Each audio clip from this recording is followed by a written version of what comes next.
So, yun guys, magandang umaga. Welcome naman po sa ating Mahiwagang channel. Okay, B-Boys Machine Shop po. So, sa umaga na to, meron tayong gagawin na Muse 40 o kaya mas kilalang Salty, no? Kasi malaki yung likod.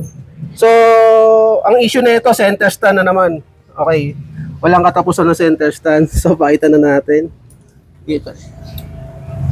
Tagilid. Di ko alam kung sinilsil na to eh. Kasi ito, pinutol, then parang may silsil oh. Ayan, oh. May tama kasi, may bangas po yung bushing niya. No? So, ito, pag binunot po natin to, automatic masisira na po yung bushing.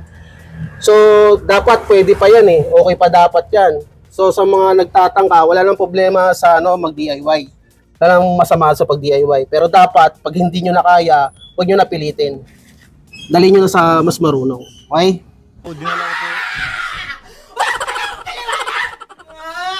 Ang gagawin na lang po natin dito, lilinisin na lang po natin. Ngayon, bago po natin bababalan ng chemical. Okay? So, next proceed tayo. Okay, Fred, pakita gilid. Okay, sunod, lilinisin po natin to, no? So, gagamit tayo ng, yan, na steel brush na nakabasa sa barena. So, kailangan malinis po ito. Kasi hindi po papasok yung chemical. Yan. Sa gumagamit ng WD-40, wala po yun. Hindi po papasok yun. Mga boss, mga sir. Yan. Kasi kita naman po, nakasiksik po yan. Yan. Kaya kahit gamitan nyo ng WD-40, hindi po talaga ubra. Kasi pang lang po yun. Pang mga screw. Ito kasi 0-0. So kahit lagyan mo yan, makailang bote ka yan, hindi pa rin uubra. So ito, linisin muna natin. So ayan, pagkatapos natin linisan, saka po natin babara ng chemical. Ayan chemical po ito. Kanya-kanya po tayong diskarte. Ayan. So ito kasi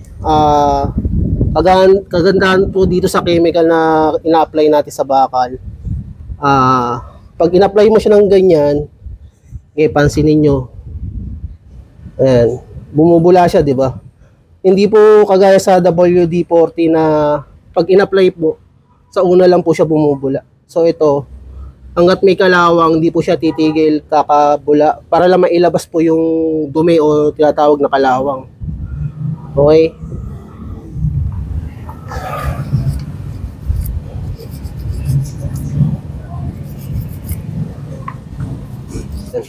Ano pa yan? Clearance yun. Ayan. So, ito na yung yung bushing ni ate. Kaso, hindi na natin mapapakinabangan. Ayan, yung bushing. Ito. Kasi, naputol na po kasi yan. So, ang ginawa namin, winelding namin. Ayan, para mabunot yung ehe.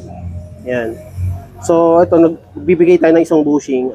Voluntary na ibibigay natin to. Isa. So, yung isa okay pa naman. Ayan. So, ito, nabunot na natin siya. Pasensya na, hindi namin po pinapakita yung video. Kasi, alam nyo na, maraming machine shop ang gagaya dyan.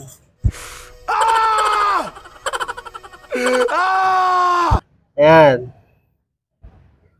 So, ayan, kitang-kita naman po, wala na po yung ehe. Sunod, linisin naman natin to bago natin isasalpak yung bushing. Itong bushing niya, sasalpak natin yan dyan. So, lalagyan na po natin ng maraming grasa. Ayan, para hindi po siya kalawangin. Ayan. So, ito, gawin na natin to. So, ito, pakita na natin Ayan o. Ayan.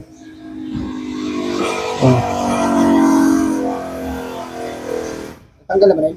Oo, tanggal na. Ito. Ayan. So, tingnan nyo sa parte na ito. Ayan may tama. Ayan Ayan. So, ito, napukpok yan. Yung ganyan. Napingas yung aluminum. Sa amin kasi, hindi po namin pinupukpok yan kasi talagang ang aluminum kasi malambot lang po kaya napipingas po talaga yan. Ayan. Ayan.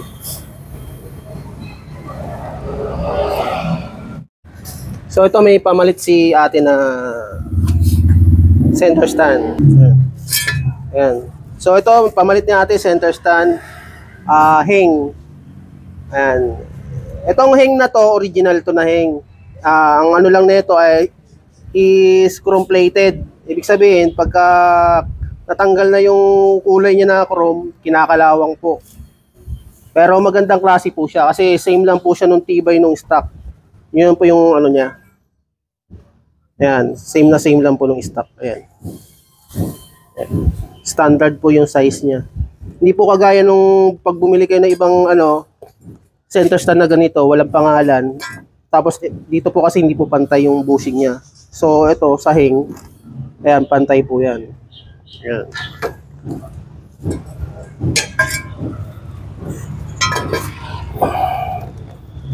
So ito may center spring kasama na rin, no?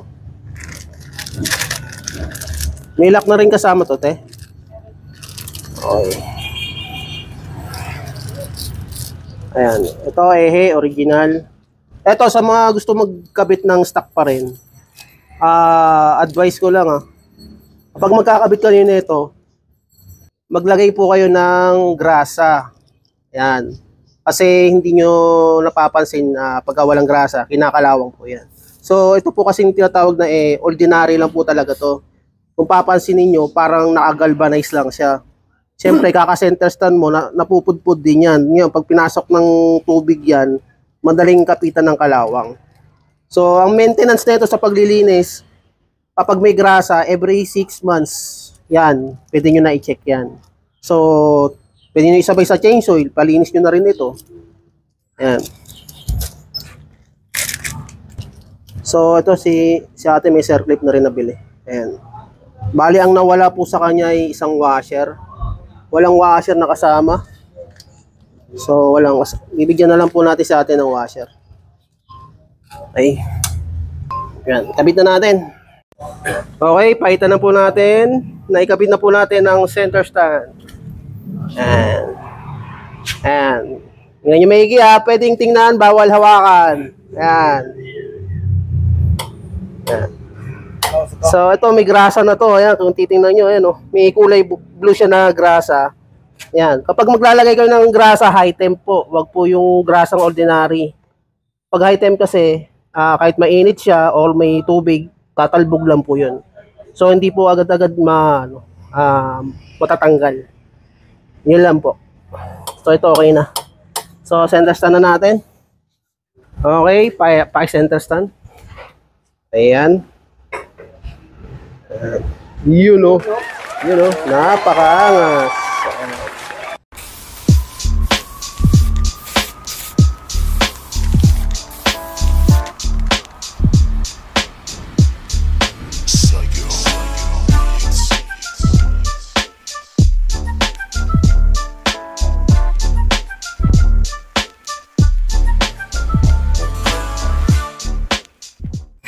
Kasi napakalaking bagay po yan kasi kung wala kayong center stand, hindi kayo makakapag baklas ng maayos ng panggilid. Tsaka chainsaw, tsaka karwas na rin.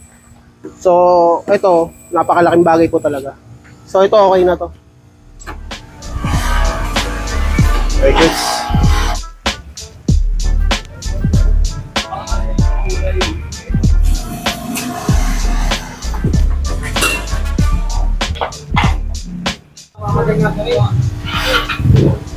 Hey.